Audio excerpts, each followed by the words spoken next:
जी हाँ दोस्तों, शाह के खेमे से बाहर निकलकर शिंदे ने सबको एक झटके में चौंका दिया। उधर फडणवीस भी देखते रह गए, इधर अजीत पवार की भी एक नहीं चले। दोस्तों, क्या महाराष्ट्र में फडणवीस सरकार के डिप्टी सीएम एकनाथ शिंदे ने महायुति के अंदर अपनी ताकत दिखा दी है, या फिर सवाल यह कि क्या शिंदे अब बगावत के मूड में आ गए हैं? क्या उनके सामने महाराष्ट्र के मुख्यमंत्री देवेंद्र फडणवीस की राजनीति पूरी तरह से धराशायी हो गई है?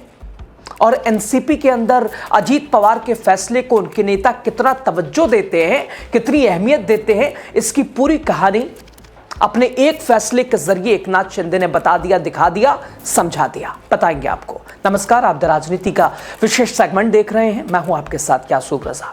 दोस्तों, राजनीति की दुनिया में रहने वाला कोई भी नेता ये पक्के तौर पर नहीं कह सकता कि यहां उनका पक्का दोस्त है कोई। कौन है उनका दोस्त? कोई दोस्त है भी या नहीं है? कौन उनका दोस्त, कब दुश्मन और कब कौन सा दुश्मन दोस्त, ये कहा नहीं जा सकता है। उनके लिए कुछ भी कर सकता है कोई पक्का दोस्त।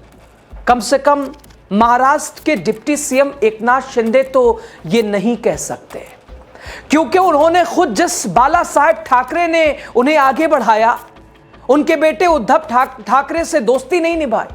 हालांकि जिस बीजेपी के लिए उन्होंने शिवसेना में दो फाड़ किया, उन्होंने भी उनके साथ ऐसा ही किया। चुनाव के वक्त अमित शाह ने कहा कि शिंदे के नेतृत्व में महायुति चुनाव लड़ रहा है, लेकिन बहुमत आया तो मुख्यमंत्री से डिमोशन करके डिप्टी सीएम बना दिया। कहा जा रहा है कि तब से एकनाथ शिंदे अपमान का घूंट पीकर महायुति के साथ रह रहे हैं। लेकिन अब जो एकनाथ शिंदे ने महायुति के अंदर बवाल मचाया है, उससे सब हैरान भी हैं, परेशान भी। दोस्तों, देवेंद्र फडणवीस हैरान है, अजीत पवार परेशान है, और अमित शाह समेत बीजेपी के रणनीतिकार भौचक्का। हैरानी समझी नहीं जा रही है, परेशानी, मुसीबत, आफत, दुविधा, क्योंकि एकनाथ शिंदे ने झटका ही ऐसा दिया है। दरअसल दोस्तों, इस वक्त महायुति के अंदर निकाय और बीएमसी चुनाव को लेकर मार्च चल रहा है। इसके तहत थाने जिले में अंबरनाथ नगर परिषद की सत्ता को लेकर घमासान जारी है। वैसे अंबरनाथ पिछले काफी समय से सुर्खियों में बना हुआ है। पहले अंबरनाथ विकास अघाड़ी गठबंधन को लेकर, तो वहीं अब इसके अलावा उपाध्यक्ष पद के लिए शिवसेना और बीजेपी के बीच चल रहे टसल को लेकर चर्चा है। 12 जनवरी को अंबरनाथ नगर परिषद की आम सभा की बैठक में उस समय अफरा तफरी मच गई दोस्तों, जब उपाध्यक्ष के चुनाव की प्रक्रिया के दौरान बीजेपी और शिवसेना के पार्षदों के बीच तीखी बहस हुई। दरअसल अंबरनाथ नगर परिषद में बीजेपी और एकनाथ शिंदे के नेतृत्व वाली शिवसेना के बीच सत्ता की लड़ाई चल रही है। पिछले महीने हुए चुनावों में बीजेपी ने अपने उम्मीदवार तेजश्री कंजूरे पाटिल को परिषद अध्यक्ष चुना था, लेकिन दोस्तों, उपाध्यक्ष पद का चुनाव अब एक नया विवाद का मुद्दा बन गया है। 20 नवंबर को हुए नगर परिषद चुनावों के बाद बीजेपी की स्थानीय इकाई ने कांग्रेस और एनसीपी के साथ मिलकर अंबरनाथ विकास अघाड़ी बनाई थी, और वहीं शिवसेना को सत्ता में बाहर कर दिया था, जबकि शिवसेना सबसे बड़ी पार्टी बन के उभरी थी। 60 सदस्यीय अंबरनाथ नगर परिषद में वर्तमान में शिवसेना के 27 पार्षद, बीजेपी के 14, कांग्रेस के 12, एनसीपी के 4 और 2 निर्दलीय पार्षद हैं।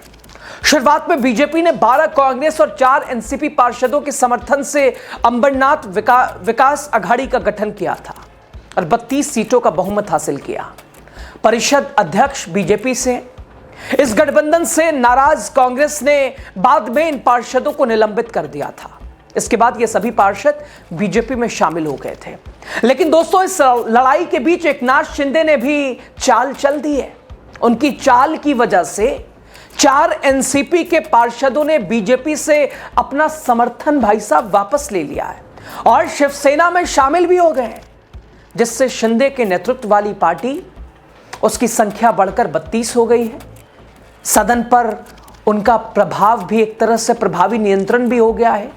जी हाँ दोस्तों, महाराष्ट्र के थाने की अंबरनाथ म्युनिसिपल काउंसिल में वाइस प्रेसिडेंट पद के चुनाव ने सियासी पारा एक तरह से पूरी तरह से गर्मा के रख दिया है। माहौल गर्मा गर्म है, सियासी पारा चरम पर पहुंच गया है।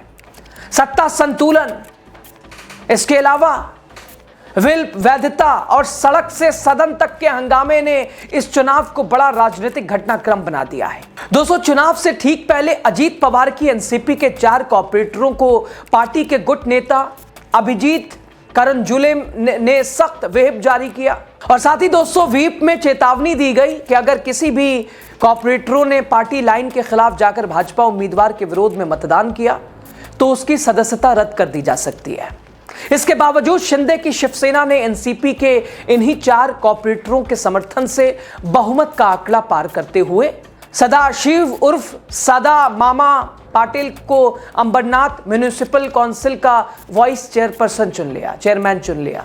चुनावी प्रक्रिया सभी निर्वाचित कॉर्पोरेटरों की मीटिंग के जरिए पूरी की गई। दोस्तों, इस घटनाक्रम के बाद बीजेपी ने चुनावी प्रक्रिया की वैधता पर सवाल खड़े कर दिए। भाजपा नेताओं का आरोप है कि पूरी प्रक्रिया नियमों के खिलाफ हुई है और पार्टी इसे अदालत में चुनौती देगी। दरअसल जिन 4 एनसीपी कॉर्पोरेटरों ने शिंदे गुट का साथ दिया वो पहले अंबरनाथ विकास अघाड़ी का हिस्सा थे। वो अघाड़ी भाजपा, कांग्रेस, एनसीपी और एक निर्दलीय और मेयर सहित कुल 31 सदस्यों के समर्थन से बनी थी और जिला कलेक्टर कार्यालय में आधिकारिक रूप से पंजीकृत भी थी। ऐसे में अचानक इस फ्रंट से अलग होकर शिंदे गुट के साथ जाना अब कानूनी बहस का विषय भी बन गया है। दोस्तों, ग्रुप लीडर अभिजीत करंजुले ने साफ कहा कि व्हिप उल्लंघन की स्थिति में 4 कॉर्पोरेटरों की सदस्यता रद्द की जा सकती है। वाइस प्रेसिडेंट पद के लिए नामांकन की समय सीमा दोपहर 1 बजे तक थी, जबकि मतदान दोपहर 2:30 बजे तक शुरू हुआ। प्रशासन ने स्पष्ट किया कि चुनाव प्रक्रिया के दौरान केवल निर्वाचित पार्षदों को ही परिषद भवन में प्रवेश मिलेगा और नामांकित पार्षद मतदान नहीं कर सकेंगे। चुनाव के दौरान म्युनिसिपल काउंसिल हॉल में भारी हंगामा देखने को मिला। सदाशिव पाटिल के खिलाफ नारेबाजी हुई। एक महिला द्वारा चप्पल उतारने की घटना के बाद माहौल और तनावपूर्ण हो गया। भाजपा और शिवसेना कार्यकर्ता आमने सामने आ गए। हालात संभालने के लिए पुलिस को हस्तक्षेप करना पड़ा। मतदान में शिवसेना महायुति विकास अघाड़ी को 32 वोट मिले, जबकि अंबरनाथ विकास अघाड़ी के खाते में 28 वोट आए। इसके साथ ही सदा मामा पाटिल को औपचारिक रूप से वाइस प्रेसिडेंट घोषित कर दिया गया। नतीजों के बाद कांग्रेस समर्थकों ने हॉल में चोर मामा, गद्दार मामा जैसे नारे लगाए और वहीं सांसद डॉक्टर श्रीकांत शिंदे के ऑडिटोरियम पहुंचते ही भाजपा और शिवसेना कार्यकर्ताओं के बीच एक बार फिर तीखी नारेबाजी शुरू हो गई। अब पूरे राजनीतिक गलियारों की नजर इस सवाल पर टिकी है कि अंबरनाथ म्युनिसिपल काउंसिल का यह सत्ता समीकरण आगे कानूनी और राजनीतिक रूप कौन सा मोड़ लेता है, किस तिराहे पर यह राजनीति पहुंचती है, कौन किसके साथ, कौन किसके साथ नहीं। यानी मिला जुला कर दोस्तों, शाह के खेमे से बाहर निकलकर एक तरह से शिंदे ने सभी को एक झटके में चौंका के रख दिया है और शायद इसलिए फडणवीस तो देखते ही रह गए। अजीत पवार, उनकी भी एक नहीं चल पाई है। नतीजा आपने पूरा देखा है। खैर, खबर पे आपकी राय क्या है बताइएगा जरूर।